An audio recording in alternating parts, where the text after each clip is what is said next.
മേഖലയുടെ ഇത്രയും വലിയൊരു പ്രതിസന്ധി ഉണ്ടാകുമ്പോൾ ഫെഫ്കയെ പോലുള്ള ഒരു സംഘടന പ്രതികരിക്കേണ്ടതല്ലേ? ആ പ്രതികരണം ഏറ്റവും വലിയ പ്രശ്നങ്ങൾക്കെല്ലാം കാരണം.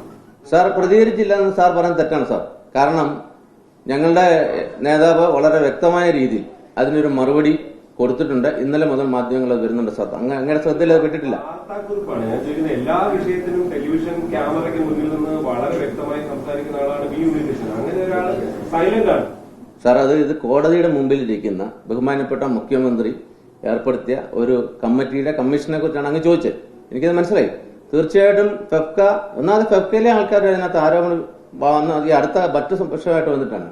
ഞങ്ങള് തീർച്ചയായിട്ടും ഞങ്ങളുടെ യൂണിയന്റെ മീറ്റിംഗുകൾ, അതായത് 1, 2, 3, 4 ദിവസങ്ങളിലായിട്ട് ഓരോ സംഘടനയുടെയും ഭാരവാഹികളായിട്ട് സംസാരിച്ച് അവരുടെ കൂടെ അഭിപ്രായങ്ങൾ ക്രോഡീകരിച്ച് ഞങ്ങളൊരു റിപ്പോർട്ടാക്കി മുഖ്യമന്ത്രിക്ക് കൈമാറാൻ വേണ്ടിയിട്ടാണ് ഞങ്ങൾ പ്ലാൻ ചെയ്തിരിക്കുന്നത്. കോടതിയുടെ മുന്നിലിരിക്കുന്ന വിഷയങ്ങളിൽ ആരും പ്രതികരിക്കാതെ ഇരിക്കുന്നില്ല. അതിന്റെ പരിധിയിൽ നിന്നുകൊണ്ടൊക്കെ സംസാരിക്കാൻ അറിയാവുന്ന ആളാണ്. അല്ല, ഹേമ കമ്മിറ്റിയിലെ ചില കാര്യങ്ങൾ ഞങ്ങൾ അംഗീകരിക്കുകയും ചില കാര്യങ്ങൾ കൂട്ടിച്ചേർക്കൽ വേണമെന്ന് ഞങ്ങളുടെ നേതാവ് പറഞ്ഞിരുന്നല്ലോ. ഗുരുതരമായ ആരോപണങ്ങളാണ് സിനിമാ മേഖലയ്ക്ക്. സാർ, ഞങ്ങൾ ഫെഫ്ക എന്ന് പറഞ്ഞ ട്രേഡ് യൂണിയന്റെ ആൾക്കാരാണ്. ഞങ്ങളുടെ യൂണിയന്റെ കാര്യമാണ് പറയുന്നത്. ആരോപണങ്ങൾ വന്നാൽ തീർച്ചയായിട്ടും അത് പരിശോധിച്ച് അവർക്കെതിരെ നടപടി എടുക്കണമെന്നുണ്ടെങ്കിൽ നടപടിയെടുക്കും. അല്ല, തീർച്ചയായിട്ടും സിനിമാ മേഖലയിലെ തൊഴിലാളി സംഘടനയാണ് ഫെഫ്ക. തീർച്ചയായിട്ടും ഫെഫ്ക അങ്ങനെ ഞങ്ങളുടെ സംഘടനയിൽ 1000-ലധികം സ്ത്രീകളുണ്ട്.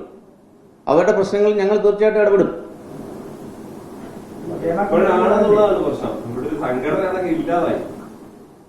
അങ്ങനെയൊന്നും സംഘടന ഇല്ലാതാവില്ല സാർ. അത് സാറിന്റെ തെറ്റായ ധാരണയാണ്. അല്ല, അത് മലയാള സിനിമയിൽ ഏറ്റവും മാന്യനായ നടൻ മോഹൻലാൽ അദ്ദേഹം നേതൃത്വം കൊടുക്കുന്ന ഒരു സംഘടനയാണ് അമ്മ. അപ്പൊ ആ സംഘടനയ്ക്ക് ഒരു ദുഷ്പരം ഉണ്ടായപ്പം അദ്ദേഹം വേണ്ട, മാറി നിന്ന് അന്വേഷണം വരട്ടെ എന്ന് അദ്ദേഹം പറഞ്ഞു.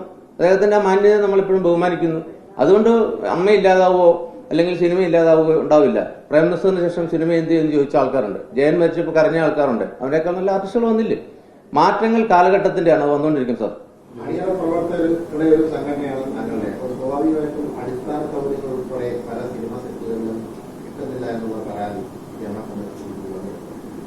അഭിപ്രായത്തിൽ അങ്ങനെ പല സിനിമാ സെറ്റുകളിലും വേണ്ട അടിസ്ഥാന സൗകര്യം, പ്രത്യേകിച്ച് സ്ത്രീകൾ ഉൾപ്പെടെയുള്ള ആളുകൾക്ക് പ്രാഥമിക ആവശ്യങ്ങൾ നിർവഹിക്കാൻ പോലുള്ള അടിസ്ഥാന സൗകര്യമാണ് ചൂഷണത്തിന് വിധേയമാക്കുന്നതിനുള്ള ഒരു അഭിപ്രായമുണ്ട്. അത് ഇതിലൂടെ എന്താണ് താങ്കളുടെ?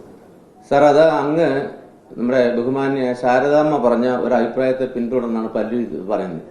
അത് ശാരദാമ്മ എന്തുകൊണ്ടാണ് അങ്ങനെ പറഞ്ഞത് എനിക്കറിയില്ല. കാരണം ശാരദാമ്മയ്ക്ക് പേരും പ്രശസ്തിയും കിട്ടിയ മലയാള സിനിമയില്ല.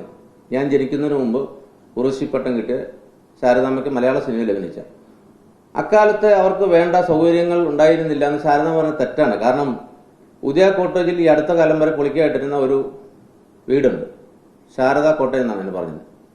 നസൂർ കോട്ടേജ്, സത്യൻ കോട്ടേജ്, അങ്ങനെ അവർക്ക് കോട്ടേജുകൾ കൊള്ളുന്നു. ഈ 60 വർഷമായിട്ട് ശാരദാമ്മ മൂത്രവെച്ചില്ല എന്നൊക്കെ പറയുന്നത് ശാരദാമ്മയ്ക്ക് എനിക്കൊന്ന് പ്രായമായപ്പോൾ തോന്നിയ ഒരു തെറ്റായിരിക്കും എനിക്ക് തോന്നുന്നു. അല്ലാതെ അടിസ്ഥാന സൗകര്യങ്ങളെ എല്ലാ സെറ്റുകളിലും ഉണ്ട്. അത് വെറുതെ പറയുന്നതാണ്. വെറുതെ, അതായത് ഔട്ട്ഡോർ യൂണിറ്റുകൾ, ഔട്ട്ഡോർ ഷൂട്ടിങ്ങൾക്ക് വരുമ്പോഴത്തേക്കാണ് താങ്കൾ ഉദ്ദേശിച്ച എന്നാന്ന് ചോദിച്ചാൽ ഇപ്പോൾ ജൂനിയർ ആർട്ടിസ്റ്റുകൾ വന്ന് വരുന്ന സിനിമാ ലൊക്കേഷനുകളിൽ ബാത്റൂം സൗകര്യം ഉണ്ടോ എന്നുള്ളതാണ് അങ്ങയുടെ സംശയം.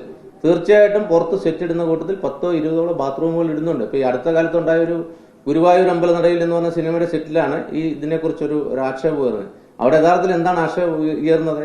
ഔട്ട്ഡോർ ഷൂട്ടിംഗ്, സാർ ഒരു മിനിറ്റ്, ഔട്ട്ഡോർ യൂണിറ്റിന്റെ ഷൂട്ടിംഗ് നടക്കുന്ന സമയത്ത് ഈ വെയിലത്താണ് ആൾക്കാർ നിൽക്കുന്നത്.